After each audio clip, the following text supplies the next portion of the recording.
Muy bien, vamos a dar a nuestro hermano José Manuel Meléndez con nosotros, el encargado de impartir la clase de esta hora. Que el Señor les bendiga. Amén. Señor les bendiga, amados hermanos. Sean todos bienvenidos al culto del primer día de la semana. ¿Cuántos están gozosos de estar aquí? ¿Cuántos esperaban que ya fuera domingo? Amén. Porque la gloria de Dios se manifiesta en el gozo de los santos. Cuando los santos están gozosos es porque Dios está en él, porque Dios es gozo, es amor, es alegría, es paz, es poder y es nuestra ayuda para poder hacer su voluntad. Claro, también Dios dice que es amor, pero también es fuego consumidor con aquellos que desobedecen la palabra de Dios y aquellos que no cumplen sus mandamientos. Por eso es que nosotros nos reunimos cada primer día de la semana para ser instruidos en la palabra y poder estar siempre alertas y poder servir al Señor con todo nuestro corazón. ¿Cuántos le quieren servir al Señor con todo su corazón? Amén. Bueno, en esta gloriosa mañana vamos a darle gracias a Dios primeramente por la oportunidad que nos da de estar reunidos y de podernos instruir. Vamos a entrar ahora en la última doctrina de Hebreos 6.2. Si pueden ir conmigo a Hebreos 6.2. Hebreos capítulo 6, versículo 2. Y leemos de la siguiente manera: de la doctrina de bautismos, de la imposición de manos, de la resurrección de los muertos y del juicio eterno. Cuando está hablando el escritor de Hebreos, está hablando a unos judíos, los cuales se quieren retractar de la fe del Señor. Y él les muestra, si usted lee todo el libro de Hebreos, les muestra lo que es estar con el Señor, lo que es Jesucristo, la superioridad de Él, la majestuosidad de Él, que Él es el sacerdote, el sumo sacerdote para nosotros, el cual ya no necesitamos un sacerdote de aquí en la tierra, sino que ahora tenemos uno que intercede por nosotros en los cielos. También les enseña acerca de que es necesario que reconozcamos que ya no hay necesidad de todos los holocaustos y ritos que se hacían ceremoniales. También les enseña de que hay que cuidar nuestra salvación. Pero antes que todo, él habla aquí en Hebreos capítulo 6, les habla acerca del crecimiento espiritual que ya deben de tener ellos, que ya deben de estar en ello. Nosotros vamos a leer desde el capítulo 6, versículo 1, dice: por tanto, ya dejando los rudimentos de la doctrina de Cristo, vamos adelante a la perfección, no echando otra vez el fundamento de arrepentimiento de obras muertas de la fe en Dios. Y aquí les enseña lo que deben de tener, y dice: de la doctrina de bautismos, de la imposición de manos, de la resurrección de los muertos y del juicio eterno. Ya hemos visto de lo que es el arrepentimiento, de lo que es el bautismo, ya hemos visto la imposición de manos, la resurrección de los muertos, y ahora vamos a ver el juicio eterno. Cosas que nosotros ya debemos de estar ejercitados en ellas, saber a dónde vamos. Y cuando nosotros sabemos a dónde vamos, entonces tenemos entendido de quiénes somos nosotros, a quién servimos y qué hacemos. ¿A dónde vamos nosotros? ¿Para qué nos estamos preparando? ¿Para ir a qué? Para la vida eterna, para estar con el Señor por los siglos de los siglos, estar en un lugar donde ya no habrá más muerte, ya no habrá más dolor, no habrá llanto, no habrá tristeza. Pero esto es prometido para aquellos que son fieles hasta la muerte. Dice el Señor que allá no entrará ninguna cosa inmunda. Allá en Apocalipsis 21, 27 dice que no entrará ninguna cosa inmunda. Por eso nosotros tenemos que tener cuidado cómo caminamos en esta vida. La forma de pensar, la forma de hablar, la forma de hacer las cosas, que sea conforme a la voluntad de Dios. ¿Y cuál es la voluntad de Dios? Dios la dejó escrita para cada uno de nosotros y la tenemos en español. Ya no está en griego, ni está en hebreo, ni en arameo, está en español. Amén. Así es que, amados hermanos, excusa no tenemos. Excusa no tenemos. No podremos decir el día de mañana, no, es que yo no sabía. Es que como no fui ese domingo, por eso no entendí lo que pasó. Hermanos, si amamos nuestra vida, hagamos del Señor nuestra vida. Hagamos como dijo Pablo, ya no vivo yo, mas vive Cristo en mí.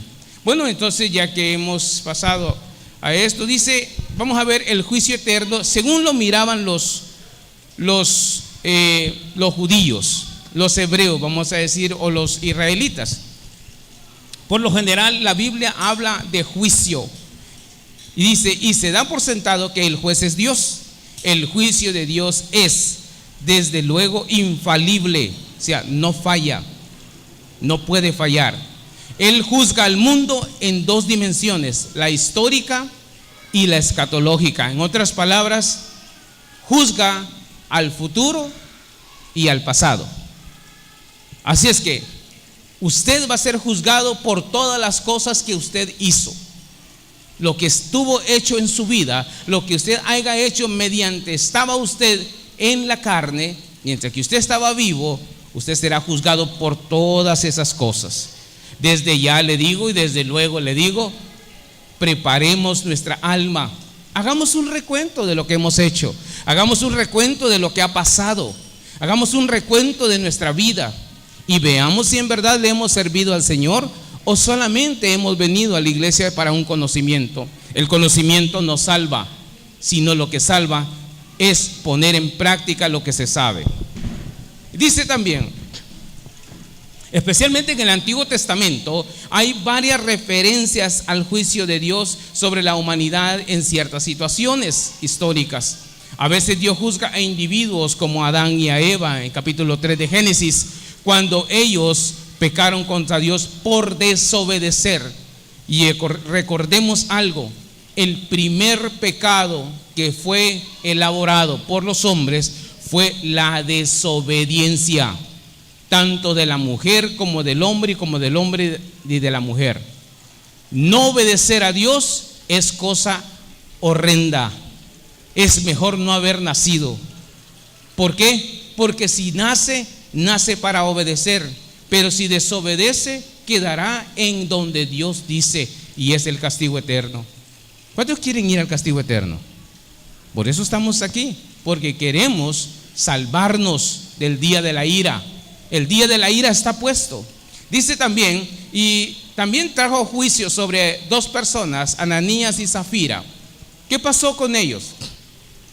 Ellos fueron a vender una propiedad y querían dar ese dinero a los apóstoles. Pero ¿qué hicieron? Dijeron que vendieron la propiedad por menos dinero y entregaron lo que ellos quisieron. ¿A quién le mintieron? No a los apóstoles, sino a Dios. El que hace esas cosas, cuando nosotros estamos conscientes de lo que vamos a hacer, hagámoslo completo y no incompleto. Por eso ellos dos, vino juicio sobre ellos y murieron ellos. Murieron inmediatamente, irremisiblemente. Murieron por haber mentido al Espíritu de Dios. El apóstol le dice, si tenías la propiedad, ¿por qué no te quedaste con ella?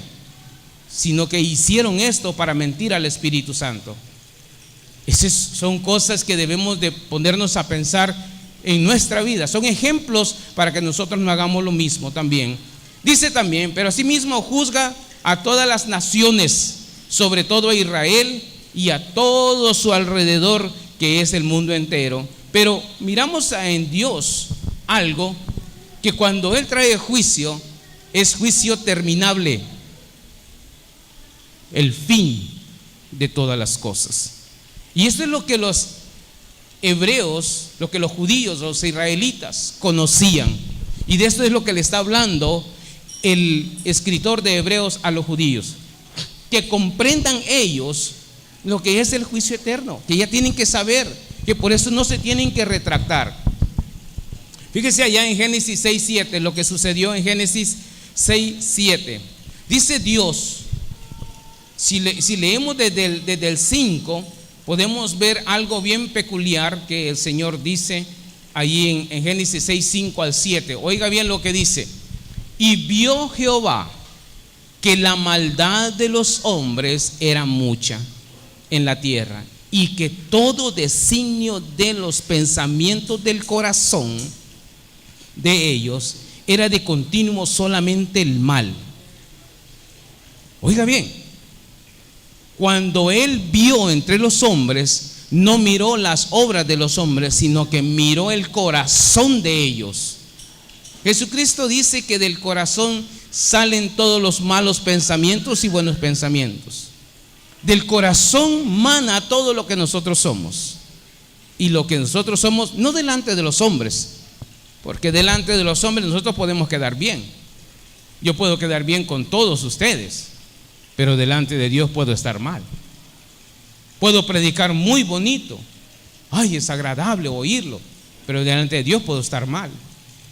No, nosotros debemos de estar delante de Dios bien antes que delante de los hombres, porque si delante de Dios somos desechados, ¿qué puede hacer el hombre por nosotros? No puede hacer nada. Por eso el juicio comienza por casa, por nuestra vida. Tenemos que juzgarnos nosotros. Y esto es lo que le decía el escritor de Hebreos a los judíos, que ya tenían que saber el juicio eterno. Pero muchas personas no sabían el juicio eterno conforme a la voluntad de Dios. Y dice el versículo 6: y se arrepintió Jehová de haber hecho hombre en la tierra, y le dolió su corazón. Versículo 7: erige en lo que es el juicio. Y dijo Jehová: raeré de sobre la faz de la tierra a los hombres que he creado, desde el hombre hasta la bestia y hasta el reptil y las aves del cielo, pues me arrepiento de haberlos hecho. Y lo hizo. Destruyó todo lo que él había hecho con sus manos. Destruyó al hombre, las bestias, los animales. ¿Qué culpa tenían del pecado del hombre? Pero hasta ellos se fueron. Y se acabó. Y de eso solamente se salvaron 8. De millones que había el Señor creado, se salvaron solamente 8 en el arca de Noé. El juicio de Dios es ponerle fin a la maldad, a la iniquidad, al pecado y al mal deseo, y al odio y a todo aquello que no es paz. Ese es el propósito de Dios. Es por eso que Él ha puesto un día para la ira y ha puesto un día para el juicio, para enjuiciar a todos y pagarles a cada uno conforme lo que hayan hecho. Venir a la iglesia no nos va a salvar. Leer la Biblia sin hacer lo que ella dice no nos va a salvar. Orarle a Dios todos los días, usted puede orarle a Dios todos los días, pero si usted no hace la voluntad de Él, no le va a salvar. Si el Espíritu de Dios que mora en usted le dice lo que tiene que hacer y usted no hace caso, no le va a salvar. Aquí dijo el Señor: el que conmigo es, recoge, y el que no es conmigo, desparrama. O somos de Él o no somos de Él. No podemos ser solamente de Dios por palabra, o por conocimiento, o porque yo me bauticé. Esto va más allá de todas esas cosas. El Señor requiere de nosotros la obra de su palabra. De su palabra es lo que Él requiere. Y es lo que le estaba diciendo a los varones judíos. Y veamos lo que prosigue. Dice que Dios destruirá el pecado y la injusticia. Segunda de Pedro 3:7. Segunda de Pedro 3:7. Dice: pero los cielos y la tierra que existen ahora están reservados por la misma palabra, guardados para el fuego en el día del juicio y de la perdición de los hombres impíos. Impíos, que no tienen piedad, que no buscan la voluntad de Dios. ¿Sabe que un hombre impío lo primero que busca es saciar su deseo, saciar su necesidad. El cristiano no. El cristiano primero busca saciar la voluntad de Dios, porque Dios es el que lo sacía a él. ¿Cuántos han sido saciados por el Señor? Amén. Porque Él es el que nos cuida. Nosotros lo único que tenemos que hacer es hacer lo que Él nos manda y producir el fruto que Él nos manda. Y esto no se hace por vía de la carne o por vía humana. Esto se hace por vía de su Santo Espíritu, porque para esto apareció el Espíritu de Dios, para que ahora seamos fieles. Dice también que va a destruir el pecado y la injusticia. Judas, un capítulo, ¿verdad? Versículo 15. Judas 15 dice: para hacer juicio contra todos y dejar convictos a todos los impíos de todas sus obras impías que han hecho impíamente, y de todas las cosas duras que los pecadores impíos han hablado contra él. Para eso es el día del juicio. Así es que, amados hermanos, estemos nosotros ahora al tanto de que cuando vendrá este juicio, qué es lo que yo tengo para el Señor y qué es lo que yo he guardado en el libro de la vida para el día de mi salvación, el día en que me presentaré delante de Dios y traerá con Él todo lo que nosotros somos. Bueno, vamos a ver el juicio de Dios en el Antiguo Testamento, cómo lo miraban ellos, cómo lo vivieron. El día del Señor será un día de castigo para todos los injustos. Esto es lo que ellos creían, lo que Dios les había dicho. Isaías 2:12. Y aquí en adelante vamos a hablar, que la Biblia nos hable a nosotros, nos instruya la palabra de Dios. La explicación del predicador es buena, sí, pero también que la palabra nos hable es lo más esencial y eficaz. Dice Isaías 2:12.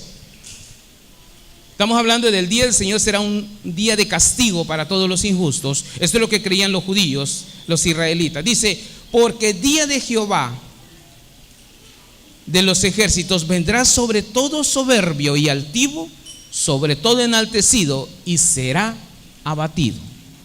Esto es lo que ellos creían.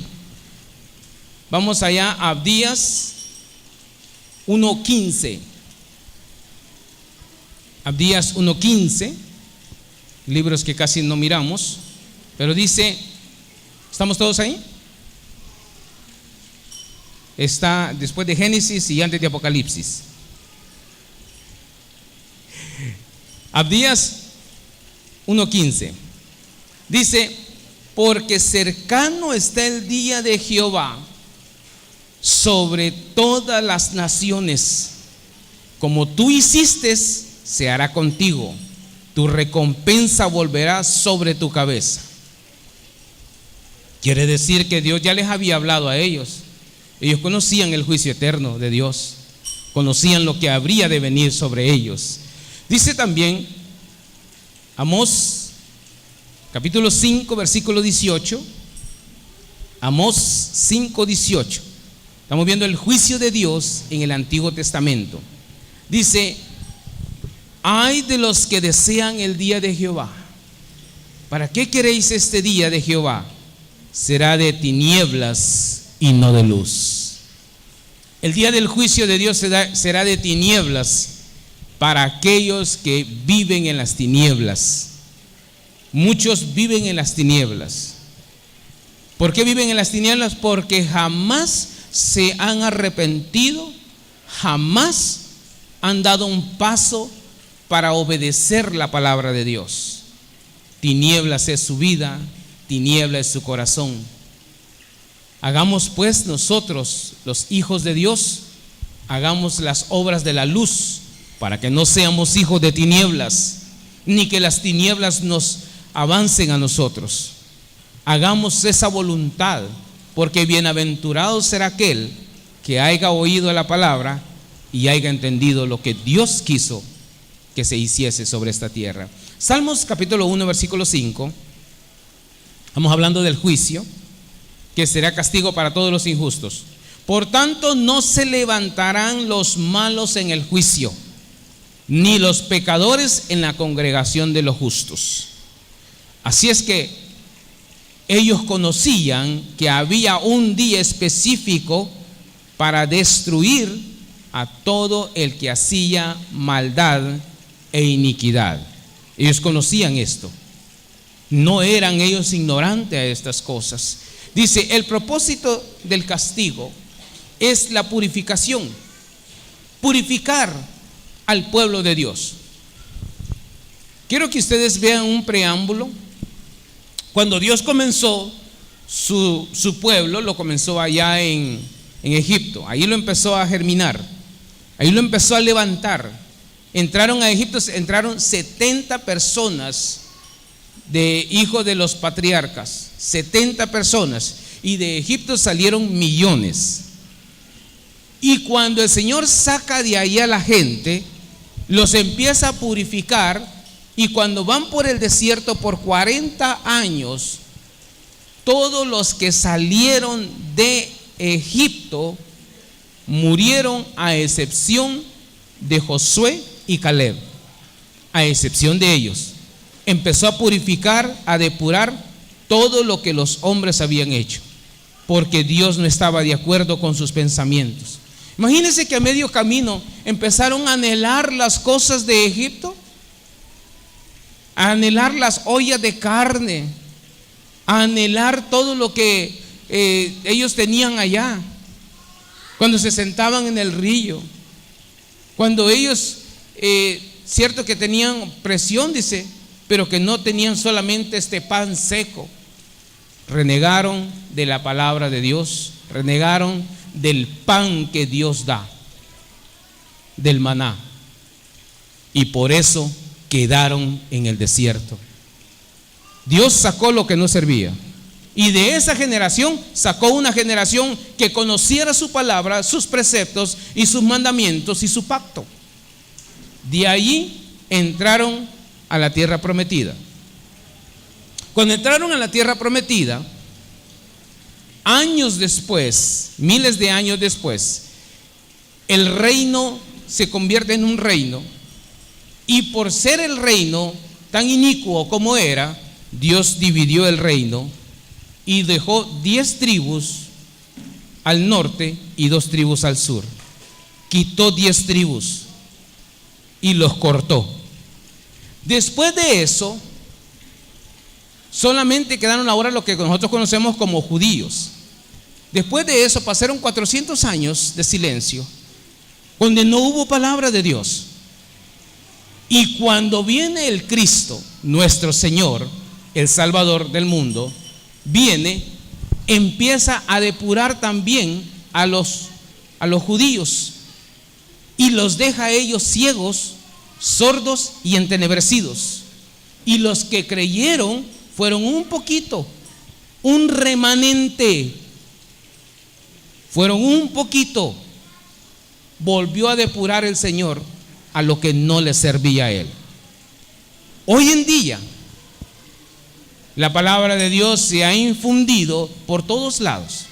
Han salido sectas, han salido toda clase de doctrinas erróneas. Y sabe, y en este tiempo el Señor tiene a un poquito de todos esos millones de sectas que hay, un poquito en la iglesia de Cristo. Y adentro de la iglesia de Cristo, muchos no podrán llegar a ese eterno y glorioso lugar que Dios ha preparado para nosotros, por las iniquidades que han hecho. Va a seguir depurando más. Dice el Señor que toda planta que su padre no plantó no obtendrá vida, será arrancada. Hermanos, hay que hacer juicio en nuestra vida, en nuestra propia vida, y mirar cómo estamos caminando. Dice que un remanente sobrevivirá y será el núcleo del nuevo Israel delante de los ojos de Dios. La pregunta que tenemos que hacernos nosotros: ¿estamos en esa cuenta? Examinemos nuestros hechos, cómo hemos hablado, cómo hemos juzgado, examinemos la forma en que hemos vivido y hagámonos la pregunta: ¿estaré yo en ese remanente? Y esto era lo que sucedía con ellos. Dice, este nuevo núcleo del nuevo Israel, Amós capítulo 5, versículo 15, Amós 5:15, dice: aborreced el mal y amad el bien, y estableced la justicia en juicio.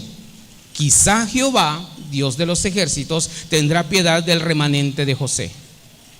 Quizás, no sabemos. Quizás pueda tener. Todavía aún ellos, teniendo la confirmación, no entendían a veces. Porque recuerden, Israel, todo Israel no tenía el Espíritu de Dios. Solamente los líderes que los guiaban es que tenían el Espíritu. Y Salomón, teniendo el Espíritu de Dios con la gran sabiduría que Dios le había dado, fue engañado por las mujeres.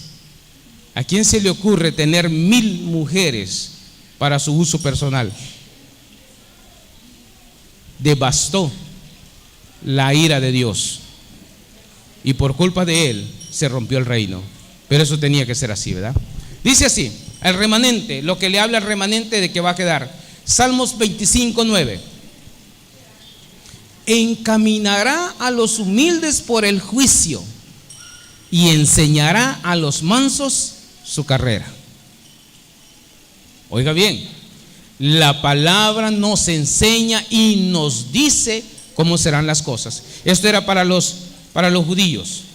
Y les dijo: encaminará a los humildes por el juicio. O sea que Dios nos va a llevar bien recibidos en el día del juicio. ¿Por qué? Porque hemos hecho la voluntad de Él. Y dice: y enseñará a los mansos su carrera. En otras palabras, Dios le va a enseñar a usted cómo debe de vivir, cómo debe de comportarse, cómo debe de actuar, cómo debe de pensar, cómo debe de hacer sus obras. Él le va a enseñar a usted. Mire, es algo tan lindo y tan precioso que un Dios se preocupe por nosotros. Una creación de la cual todos habíamos sido pecadores. Todos habíamos detestado la palabra de Dios. Todos habíamos transgredido sus mandamientos. Y Él tuvo misericordia de nosotros. Que aún siendo pecadores, Cristo murió por nosotros y nos dio la entrada a la vida eterna. Amén. Dice también Eclesiastés 12:14.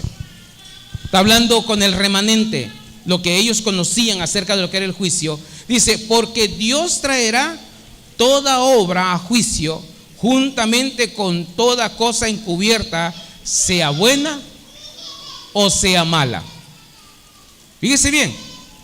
Dice: porque el Señor traerá, Dios traerá toda obra a juicio, juntamente con toda cosa encubierta, sea buena o sea mala.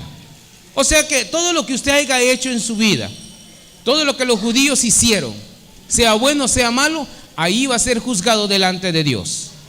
Esto está hablando con el remanente, no con todos, ¿verdad? Jeremías 8:7. Estamos viendo lo que conocían los judíos acerca del día del juicio, y el propósito del castigo era la purificación del pueblo. Jeremías 8:7 dice: aún la cigüeña en el cielo conoce su tiempo, y la tórtola y la grulla y la golondrina guardan el tiempo de su venida, pero mi pueblo no conoce el juicio de Jehová. Mejor los animalitos conocen todo. Hablábamos con el hermano Millán. ¿Cómo se llama el pajarito ese que sabe? ¿Los gorriones? El que hace su nido en lo alto o en lo bajo. ¿Cómo se llama? Las chiltotas, dice el hermano. Dice que cuando va a ser viento, que va a ser un invierno fuerte, dice que las chiltotas hacen sus nidos abajo de las ramas de los árboles.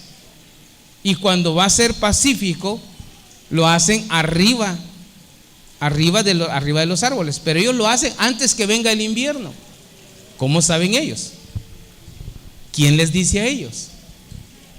Dios es el que les dice. Fíjense lo que dice la palabra de Dios. Aún la cigüeña en el cielo conoce su tiempo, y la tórtola y la grulla y la golondrina guardan el tiempo de su venida, pero mi pueblo no conoce el juicio de Jehová. Eso era triste, porque Dios les habló a ellos que mejor la creación que Dios había hecho de los animales conocían quién era Dios, pero no el pueblo, que era más inteligente que los animales. Dice también Malaquías 3:5: y vendré a vosotros para juicio, y seré pronto testigo contra los hechiceros y adúlteros, contra los que juran mentira y los que defraudan en su salario al jornalero, a la viuda y al huérfano, y los que hacen injusticia al extranjero, no teniendo temor de mí, dice Jehová de los ejércitos. Les enseñaba a su pueblo que era lo que él deseaba, al remanente, porque él se seguirá quitando hasta que quede algo purificado.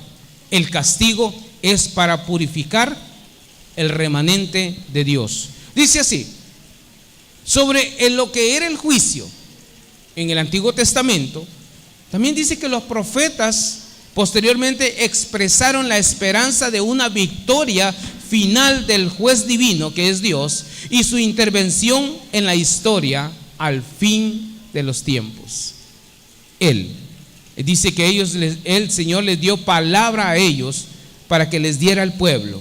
Isaías 4:4. Isaías 4:4, lo que hablaron los profetas. Cuando el Señor lave las inmundicias de las hijas de Sión y limpie la sangre de Jerusalén de en medio de ella, con espíritu de juicio y con espíritu de devastación. Y así será en nuestros días. Traerá juicio sobre nosotros para limpiar todos aquellos los cuales no obedecieron a la palabra de Dios. Y aquí los profetas le estaban diciendo al pueblo.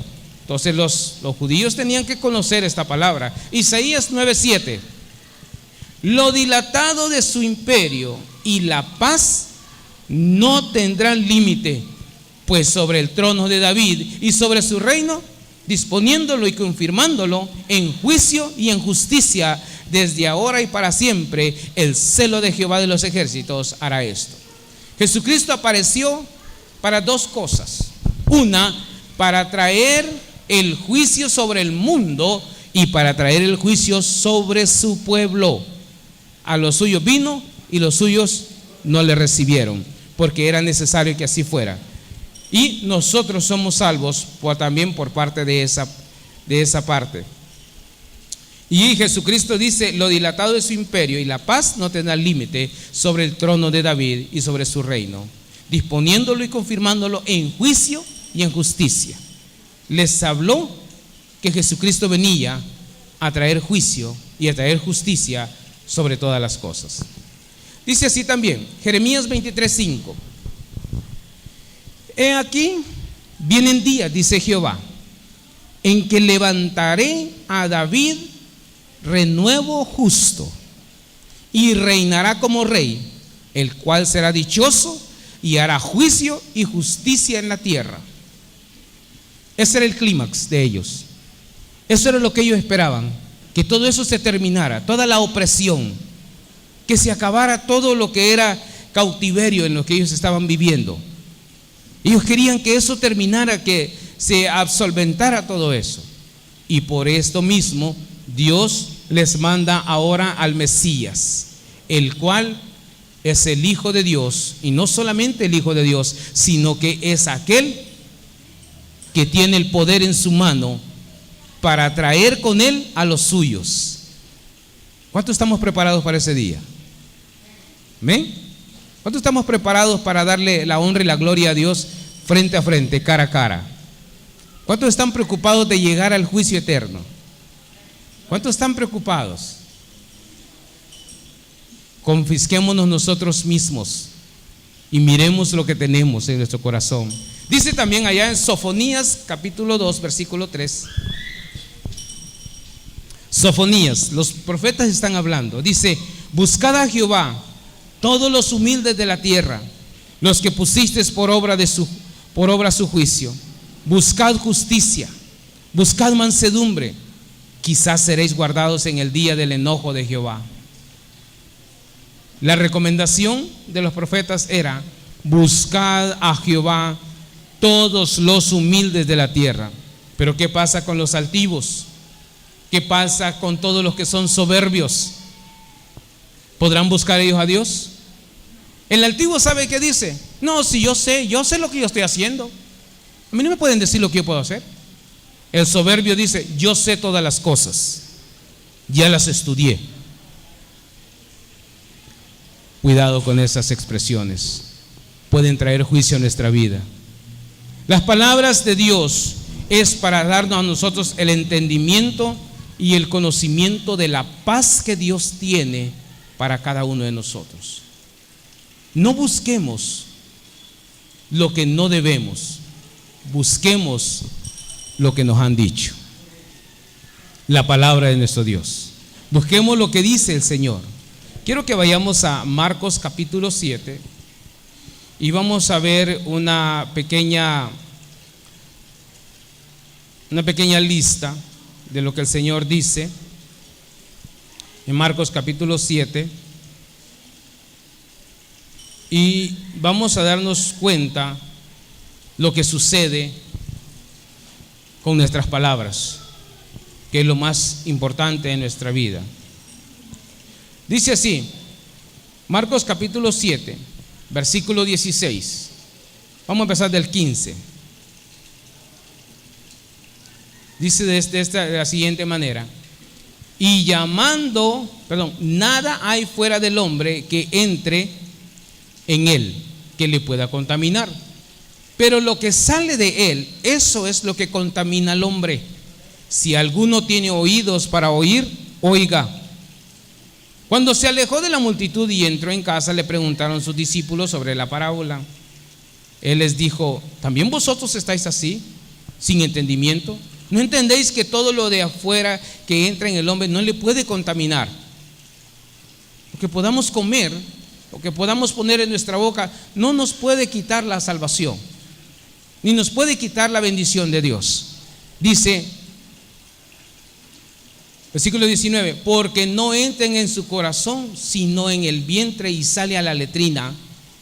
Esto decía haciendo limpios todos los alimentos. Pero decía que lo que del hombre sale, eso contamina al hombre, porque de dentro del corazón de los hombres salen los malos pensamientos, los adulterios, las fornicaciones, los homicidios, los hurtos, las avaricias, las maldades, el engaño, la lascivia, la envidia, la maledicencia, la soberbia, la insensatez. Todas estas maldades de dentro salen y contaminan al hombre. Así es que, hermanos, no nos contaminemos. Y esto es lo peor de todo: nadie contamina a nadie, el hombre se contamina solo.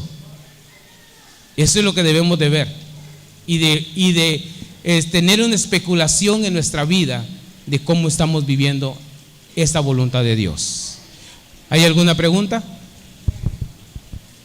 sobre el juicio de Dios en el Antiguo Testamento? Amén. ¿Estamos todos de acuerdo con lo que el Señor habló a nosotros? El próximo domingo estaremos viendo el juicio de Dios en el Nuevo Testamento, como fue escrito para nosotros, para que nosotros podamos entender lo que Dios tiene para cada uno de nosotros. Recordemos una cosa: la salvación viene de los judíos, dijo Jesús. ¿Por qué? Porque Jesús era judío y Él había preparado a su pueblo para que ninguno perezca, mas todos procedan al arrepentimiento. Mas todos entiendan que lo que Él vino a hacer fue a traer la solución al problema que teníamos nosotros. ¿Cuál era el problema que teníamos nosotros? El pecado. El pueblo de Israel, el cual es la niña de sus ojos, el pueblo escogido de su corazón, estaba en pecado, tenía maldad, ese pueblo había pasado de vida a muerte y había que resucitarlo para que en el día del juicio no pereciera. Pero ellos, por su corazón duro y por su idolatría que existía en sus corazones, no entendieron. Por eso dijo Isaías 6:9, dice que Él endureció el corazón de ellos, los cegó y los puso sordos, para que ninguno de ellos pudieran comprender la gloria de aquel que había llegado para salvar al mundo. Pero nosotros hemos comprendido quién es Cristo. Amén. Así que, amados hermanos, hagamos buenas obras y vamos a ver el juicio para nuestro tiempo. El Señor les bendiga. Vamos a quedar con 15 minutos de receso.